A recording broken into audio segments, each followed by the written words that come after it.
चलो दोस्तों, कैसे हो आप लोग? तो दोस्तों ये वीडियो जो होने वाली वीडियो कंप्लीटली रॉ होने वाली, क्योंकि इस वीडियो में मैं आपसे सिर्फ एक ही सवाल पूछूंगा और एक ही चीज कमेंट करने के लिए बोलूंगा कि भैया कितने दिन बचे हैं आपकी बोर्ड एग्जामिनेशन के लिए। अभी कमेंट करने के लिए मैं इसलिए कह रहा हूं क्योंकि जब आप ये कमेंट करेंगे आपको रियलाइजेशन होगा कि एक्चुअल में मेरे पास कितने दिन बचे हुए हैं और मुझे किस तरीके से प्रिपरेशन करनी चाहिए मेरे बोर्ड एग्जामिनेशन के लिए, ताकि मैं एक अच्छा खासा मार्क्स क्या स्कोर कर सकूं। अब आज कि ये जो वीडियो होने वाली है, अब इस वीडियो के नीचे आप जितना भी कमेंट करें, शायद 80 डेज बचे, 83 डेज बचे, 85 डेज बचे या फिर 2 महीने बचे, आप जो भी कमेंट कर रहे हैं अब ये फर्क नहीं पड़ता है। अब फर्क तो बस यही पड़ता है कि अब इस लास्ट टाइम में, इस एंड गेम में हमें कुछ ऐसे चैप्टर्स करने चाहिए जिन्हें हम कम चैप्टर्स करके भी हम क्या कहते हैं मैक्सिमम स्कोर कर सके। हमें कुछ इस तरीके के चैप्टर्स क्या कवर करने हैं। तो आज की वीडियो में मैं यही कंप्लीट रोड मैप देने वाला हूं और ये जो रोड मैप में इतनी कॉन्फिडेंस आपको बता रहा हूं, इतनी चीजें मैं आपसे डिस्कस कर रहा हूं क्योंकि जो हमारे पिछले साल के जो टॉपर्स थे उन्होंने भी एंड गेम में इसी तरीके की स्ट्रैटेजी फॉलो की थी, इसी तरीके की टेक्निक फॉलो की थी, जिससे उन्होंने अपनी बोर्ड एग्जामिनेशन में अबव 90 स्कोर किया है, अबव 86, 85, 87 के आराम से वो स्कोर क्या उन्होंने लाया हमारी बोर्ड एग्जामिनेशन में। दोस्तों तो जो भी चीज मैं यहां पे करूंगा उन सभी चीजों को नोट जरूर कर लेना। कुछ स्टूडेंट्स तो मेरे ऐसे भी थे जिन्होंने शायद नवंबर में पढ़ना शुरू किया और नवंबर में पढ़ के उन्होंने 83, 85 तक क्या स्कोर किया अपनी बोर्ड एग्जामिनेशन में। इसलिए कह रहा हूं जो भी चीज बोल रहा हूं उन्हें नोट जरूर कर लेना। अब आपने एक चीज तो सुनी होगी कि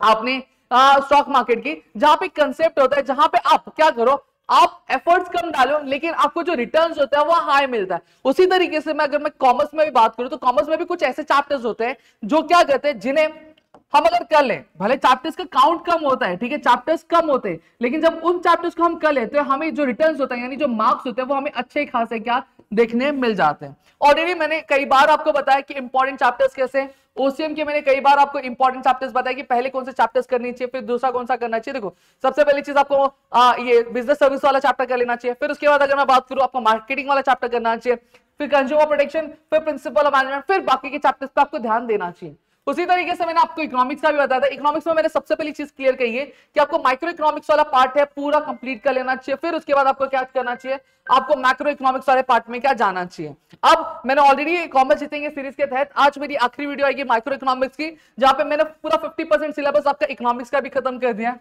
सेम तरीके से अकाउंट्स में भी अगर मैं बात करूं तो अकाउंट्स के भी 50% सिलेबस मैंने कंप्लीट कर दिया है कॉमर्स जीतेंगे सीरीज के तहत, ठीक है। तो आप कर सकते हैं, जिसमें मैंने पहले कहा है कि आपको क्या करना चाहिए, आपको पार्टनरशिप फाइनल अकाउंट्स करना चाहिए, एनपीओ करना चाहिए, रिटायरमेंट कर लो, फिर उसके बाद डेथ कर लो, फिर उसके बाद बाकी के चैप्टर्स पे आपको ध्यान देना चाहिए। ये चैप्टर्स आपको पहले कर लेने चाहिए जिससे आपका पासिंग आराम से निकल जाता है। फिर उसके बाद मैं एसपी की भी बात करूं तो एसपी में मैंने चीजें बताई हैं कि आपको पहले के जो 5 चैप्टर्स वो करने चाहिए, फिर आपको लेटेस्ट वाला जो चैप्टर है इस पे आपको मेजर फोकस क्या देना चाहिए। समझ में आ गया? तो ये कुछ ऐसे चैप्टर्स है जिन्हें आप कर लेते हैं। हालांकि चैप्टर का जो काउंट है वो 4 या 5 ही है, लेकिन आपको ये कम चैप्टर करके भी आप अपने बोर्ड एग्जामिनेशन में अच्छा खासा मार्क्स का स्कोर कर सकते हैं। अब इस इंपॉर्टेंट चैप्टर में भी आपके कुछ इंपॉर्टेंट टॉपिक हो गए, उनको सबसे पहले ध्यान देना है आपको। जैसे मैंने आपको प्रिंसिपल ऑफ मैनेजमेंट बताया, अब प्रिंसिपल ऑफ मैनेजमेंट में क्या इंपॉर्टेंट आ रहा है, एक नेचर ऑफ मैनेजमेंट आ जा रहा है और एक 14 प्रिंसिपल ऑफ मैनेजमेंट आपको बार बार पूछा गया और एक साइंटिफिक प्रिंसिपल पूछा है। ये 3 क्वेश्चन आपके इंपॉर्टेंट निकल कर आते हैं। ये चीज कैसे पता चलेगी, ये सारी चीज आपको पीवाईक्यू से पता चलेगी। और ऑलरेडी मैंने कुछ टॉपिक्स पे वीडियोस भी बनाई है कि आपको कौन से क्वेश्चंस करनी चाहिए, क्या अटेंड करना चाहिए, क्या नहीं अटेंड करना चाहिए, सारी चीजों मैंने बनाई है। तो उनको एनालाइज करो, उनको सबसे पहले करो, फिर बाकी के जो क्वेश्चन उस चैप्टर में पढ़ रहे हैं उनको क्या आपको कवर करना चाहिए, ठीक है। इतनी चीजें आपको मेरे ख्याल से क्लियर हो गई होंगी। अब नेक्स्ट यहां पे मैं क्या बात करने वाला हूं, मैं बात करने वाला आपके बिग मिस्टेक के बारे में। अब ये बिग मिस्टेक कौन से होते हैं, क्या होते हैं, इन चीजों के बारे में मैं यहां पे आपको क्लियर कर देना चाहता हूं। सबसे पहली चीज अगर मैं बात करूं, बहुत सारे जो मेरे दोस्त होते हैं वो क्या करते हैं, वो सिर्फ पढ़ाई करते हैं। क्या करते हैं, सिर्फ पढ़ना करते हैं। क्या करते हैं, सिर्फ पढ़ना। सिर्फ अगर सिर्फ पढ़ोगे तो होने वाला नहीं है। सिर्फ पढ़ोगे तो क्या आपको आएगा, एक एवरेज मार्क्स आएगा। क्या आएगा आपके एग्जामिनेशन में, एवरेज मार्क्स आएगा। अगर आप पढ़ाई के साथ साथ अगर आपको आंसर प्रेजेंट करने आता है, क्या आता है, अगर आपको आंसर प्रेजेंट करने आता है तो मैं आपको कह दूं कि आप आराम से अच्छा खासा क्या स्कोर कर सकते हैं, एक हाई स्कोर अपनी बोर्ड एग्जामिनेशन में आप कर सकते हो। और ये कॉमर्स में देखा जाता है, मैंने खुद ने करवाया, मेरे ऑफलाइन में जो स्टूडेंट्स आपके 10th स्टार में एवरेज स्कोर करते थे, ठीक है, अप टू द बेल्ट करते थे, अब उनको हमने ये टेक्निक जो फॉलो करवा के उनको हमने हाई स्कोर तक पहुंचाया। मैं आप मानेंगे नहीं, जिन स्टूडेंट्स ने अपनी बोर्ड एग्जामिनेशन में 10th में 53 स्कोर किया था, जब वो 11th में हमारे साथ जुड़े, ठीक है, 12th में हमसे जुड़े, तो उनको हमने ये मुकाम तक भी लेकर, आप सोचोगे कितने इंक्रीमेंट है, 30% का इंक्रीमेंटेशन भी करवा के दिया हमारे ऑफलाइन बैचेस में हमने, ठीक है, और ये मैंने खुद से करवाया है। तो ये आपको देखो रिजल्ट बोलता है, और मैं कुछ सीरीज में चालू करूंगा, ये चीज मैं बोलने के लिए वहां पे मैं खुद स्टूडेंट्स को इनवाइट करूंगा, उनसे चीजें बताऊंगा कि क्या किया उन्होंने, किस तरीके से किया, वो चीजें मैं भी लेके आने वाला हूं आपके पास, ठीक है। नेक्स्ट यहाँ पे अगर हम बात करें तो आप मॉक टेस्ट, अब मॉक टेस्ट आपके लिए बहुत ज्यादा जरूरी बन जाता है, ठीक है। जितना ज्यादा मॉक टेस्ट लोगे, जितना मॉक टेस्ट आप करोगे, अटेम्प्ट करोगे, उतना ही जब आप फरवरी के मंथ में जब पेपर देने जाओगे तो आपके अंदर कॉन्फिडेंस अलग लेवल का होगा और पेपर आपको उतना ही इजी लगेगा, पेपर को आप उतनी अच्छे से ही मैनेज कर पाओगे। एक चीज ध्यान देना, हर एक मॉक टेस्ट के बाद आपको क्या ध्यान देना है, सबसे पहली चीज आपको क्या ध्यान देना, C1 क्या होता है आपका कंसेप्ट मिस्टेक। आप यहाँ पे देखो कि जब कभी भी आप चैप्टर अटेम्प्ट कर रहे हो या फिर आप मॉक टेस्ट दे रहे हो, कि आप हर एक कॉन्सेप्ट को प्रॉपर्ली इलाबरेट कर पा रहे हो, हर एक कॉन्सेप्ट प्रॉपर्ली लिख पा रहे हो कि नहीं लिख पा रहे हो, ये चीज जरूर चेक कर लें। फिर दूसरी चीज आपका आता है कैलकुलेशन मिस्टेक। कैलकुलेशन मिस्टेक ये जनरली कहां पे होगा, जो अकाउंट्स वाला बंदा होगा, जो अकाउंट्स वाला बंदा होगा, जो मैथ्स वाला बंदा होगा, उससे ये क्या होगा, कैलकुलेशन मिस्टेक होगा। तो आपको एनालाइज करना है कि आपके कैलकुलेशन मिस्टेक हो रहे हैं कि नहीं हो रहे, अगर हो रहे हैं तो किस तरह के कैलकुलेशन मिस्टेक हो रहे हैं, उन चीजों को एनालाइज करके उनको भी सुधारना है।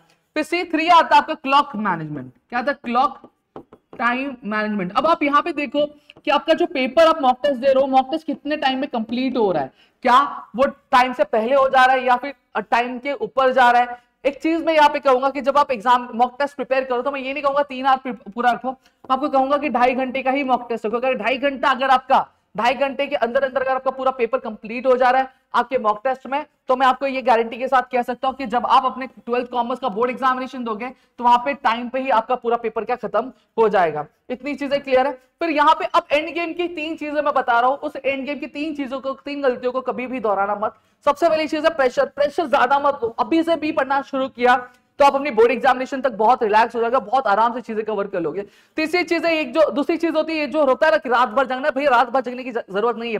अगर आप स्ट्रेटेजी वाइज जाते हो, अपने दिन के ही टाइम को प्रॉपर्ली मैनेज करते हो, तो आप आराम से अपनी चीजों को कवर कर सकते हो। क्योंकि जब रात भर जागोगे तो आपका पूरा जो रूटीन होगा वो चेंज हो जाएगा, और जब बोर्ड एग्जामिनेशन आएगी तो हो सकता है कि आपको दोपहर के टाइम पे नींद आए, समझ में आए, दोपहर के टाइम पे नींद आए या फिर आलस आए बॉडी में, क्योंकि आपकी बॉडी वो पर्टिकुलर एनवायरनमेंट अडैप्ट करेगी। तो मैं यहाँ पे सजेस्ट करूंगा कि आप रात को सो जाओ, 12 साढ़े 12 बजे तक सो जाओ, पूरी रात जागने की जरूरत है। आप सुबह जल्दी उठ जाओ, क्या है, सुबह जल्दी उठ जाओ। जब सुबह जल्दी उठोगे तो आपकी बॉडी उसी तरह की रूटीन अडैप्ट कर लेगी, और वही आपके फरवरी के मंथ में आपको रिजल्ट लेने में, पेपर लिखने में आपका एनर्जी बूस्ट करेगी। समझ में आ गया। और नेक्स्ट आता है न्यू टॉपिक स्टार्ट करो ना।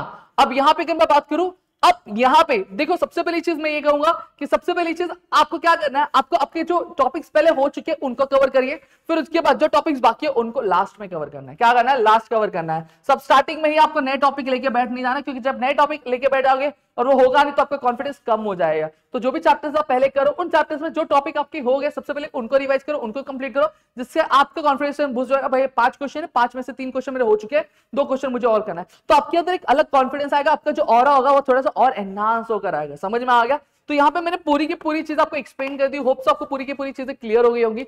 स्टिल अगर और भी कोई डाउट है, और भी कोई दिक्कत है, प्लीज मुझे कमेंट सेक्शन में कमेंट करके जरूर बता देना। अगर चैनल सब्सक्राइब नहीं किया होगा तो चैनल को सब्सक्राइब कर लो, नीचे टेलीग्राम चैनल के लिंक दिए डिस्क्रिप्शन में, उसे जाके फॉलो कर लेना, ताकि ऐसे और कई सारे वीडियोस और कई सारे अपडेट्स और कई सारी स्ट्रैटेजी मैं आपके लिए लेकर सकूं आपके अपने प्रतिक्रिया कॉमर्स अकेडमी में। मिलते हैं हमारी अगली वीडियो में, तब तक के लिए घर पे रहो सुरक्षित, ध्यान रखना दोस्तों। जय हिंद दोस्तों।